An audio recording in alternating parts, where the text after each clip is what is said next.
Entonces no vamos a poder llegar ni siquiera a decir sí o no, Claro. porque vamos a estar amarrados. Sí, básicamente el Congreso unilateralmente, por así decirlo, convocará a una constituyente y esa constituyente tendrá vía libre para hacer lo que quiera. Entonces lo primero que tiene Porque es constituyente. Lo primero que tiene que quedar claro, y ojalá que nos estén viendo, sí, ojalá fuese también el presidente Otto Pérez Molina, que las modificaciones al artículo 279 no le convienen bajo ningún punto de vista a los gobernados, que somos la mayoría. No le conviene al pueblo porque nos limitan.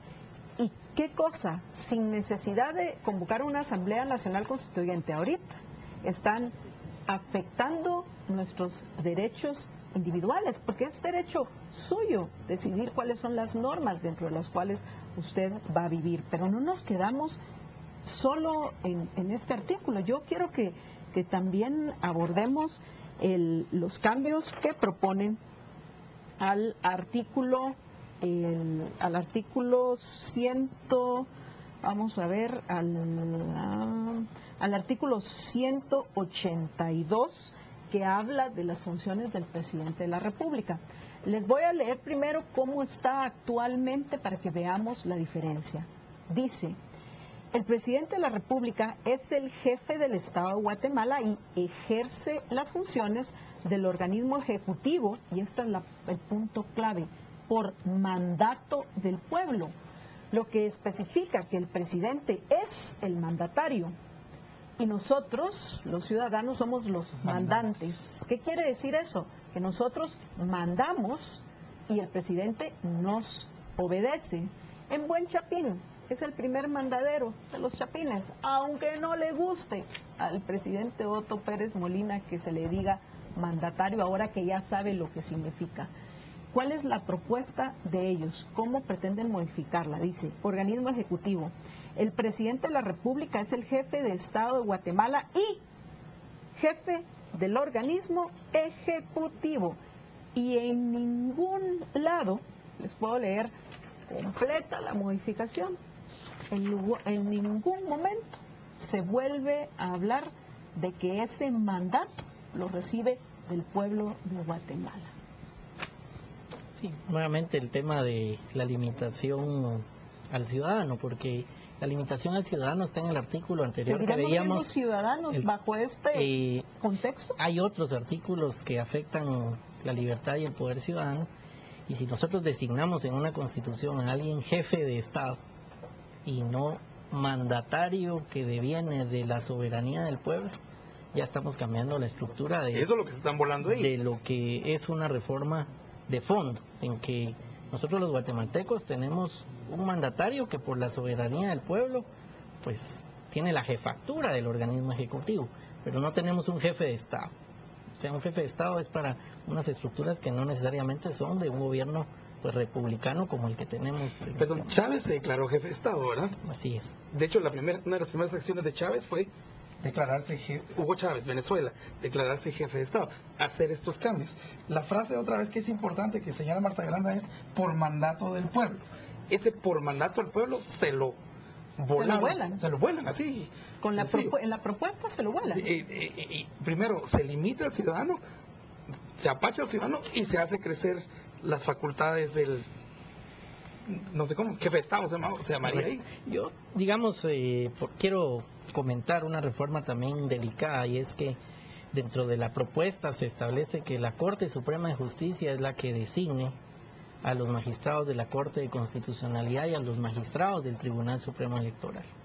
O sea, en un esquema donde haya un jefe de Estado, y si la Corte Suprema de Justicia no es independiente y designa a la Corte de Constitucionalidad y designa al Tribunal Supremo Electoral, ¿en dónde puede estar un balance de poder que garantice la libertad ciudadana? Sí, este es un tema estructural de fondo. Y se supone que la Corte de Constitucionalidad no es parte del organismo ejecutivo, perdón, del organismo judicial, sino que es, entiendo yo, que es un ente independiente del organismo judicial. Como está en la pero ahorita están esta reforma supedita la Corte de Constitucionalidad y el Tribunal Supremo Electoral al judicial, pero lo importante es ver de dónde van a venir también los magistrados de la Corte Suprema, ¿verdad? Suprema Porque de Justicia. aquí pasan dos cosas.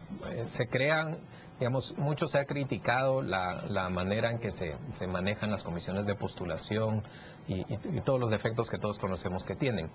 Y la solución que se dio acá creo que va precisamente en el sentido de agravar ese problema, ¿verdad? Es una concentración de poder terrible la que se está proponiendo acá, ¿verdad? En el jefe de Estado. Bueno, no solo en el jefe de Estado, sino en una digamos, metodología de postulación que es la que aplica esencialmente para casi que cualquier institución, cualquier órgano colegiado dentro del gobierno, entiéndase Corte Suprema, Contraloría, etcétera, etcétera, Ministerio Público, etcétera, etcétera. Es una concentración de poder donde por ejemplo, se le da un peso sobredimensionado a la Universidad de San Carlos, y al rector de la Universidad de San Carlos es esencialmente el presidente de todas las comisiones de postulación. Presidente y sus cuates. Sí. Eso para mí es lo que más daño le ha hecho a la Universidad de San Carlos en las últimas décadas, porque la vuelve un ente político y la competencia, digamos, interna dentro de la administración de la Universidad de San Carlos es llegar a esa plataforma política para poner gente en cortes de apelaciones, en lo que fuera, ¿no? Entonces, eso le ha provocado un terrible daño a la Universidad de San Carlos. Y se concentra más el poder, ¿verdad? O sea, se habla de dos, y hasta está mal redactado, se habla de dos representantes de los rectores de las universidades privadas, ¿verdad? ¿Cómo vamos a entender eso? ¿Tienen que ser dos de los rectores o representantes nombrados por los rectores? Porque eso es otra cosa. Y luego se contradice y dice que no se aceptan representaciones, pero bueno, creo que es una cosa de redacción. Y por supuesto, el decano de la Escuela de Ciencias Jurídicas de la Universidad de San Carlos también, frente a otros dos decanos de otras dos universidades. Entonces, es una manera de concentrar más el poder en un grupo que, otra vez, nombra postulados para la Corte Suprema, postulados para la Contraloría, postulados para el Ministerio Público, etcétera, etcétera. Todo opera básicamente bajo el mismo régimen. Entonces, el que tenga control de eso, esencialmente, pone a todos los funcionarios de gobierno, de todos los poderes. Y la selección final, obviamente, siempre a mano de los diputados, ¿verdad? Que es donde viene ese intercambio político que se da entre ellos para compraventas, donde se politiza precisamente la integración de todos, de las cortes y demás. Alex, mencionaste lo importante que es el que el ciudadano, usted que nos está viendo, mantenga el poder de decidir en especial sobre sus derechos individuales. Sin embargo, yo pienso que todavía no se llega a entender en la totalidad lo importante que es esa defensa de los derechos individuales. ¿Por qué, Estuardo? ¿Por qué, Alex? Si tienen 45 segundos cada uno, porque ya estamos por terminar. Es importante que quienes nos están viendo entiendan que deben de cuidar sus derechos individuales y que si pasan estos cambios constitucionales, la mayoría de ellos, vamos a perder en gran parte esos derechos individuales. Estuardo. Sí, yo quizá el mensaje que quisiera dejar es que el Estado de Guatemala hoy está fundado como un Estado republicano, democrático, representativo, y por ende las libertades civiles son de una preeminencia fundamental. Y creo que el ciudadano que nos escucha no debe de dejarse sorprender que por algunas redacciones de la reforma que a simple vista pueden ser un cambio beneficioso, en contrapartida se esté limitando libertades civiles y el poder del ciudadano desde el punto de vista individual.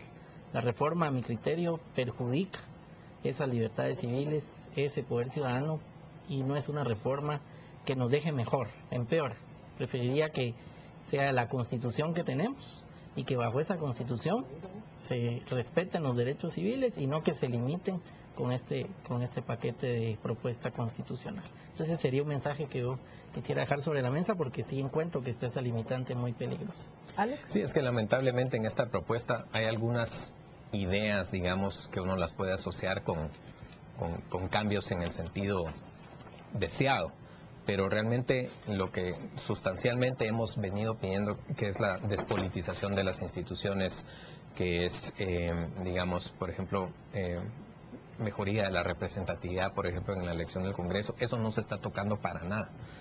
Y lo que se está pagando a cambio es precisamente lo que decía Estuardo, o sea, se está abriendo la puerta a que se vayan eliminando todas las garantías hacia los derechos individuales, ¿verdad? Un poder constituyente, un ejecutivo con poderes cada vez más absolutos, digamos, eso es una idea muy peligrosa. O sea, como tú decías, la gente realmente tiene que entender que es de su interés que se respete su derecho y el derecho de todos, y para yo poder exigir que se respete mi derecho tengo que aceptar que el derecho de los demás también se tiene que respetar, ¿verdad? Porque lastimosamente en una sociedad como la nuestra, mucha gente dice, bueno, es sacrificable el derecho de uno para lograr un beneficio para alguien más, pero es una idea equivocada, porque eso lo que permite es que se violen los derechos de todos al final, y eso es lo que va a pasar con esto. Muchas gracias a Estuardo, Alex, por acompañarnos, y terminamos con la siguiente frase de Jean-Jacques Rousseau: pueblos libres, recordad esta máxima, podemos adquirir la libertad, pero nunca se recupera una vez se pierde. Vamos a una breve pausa y regresamos en unos minutos. Quédense con nosotros.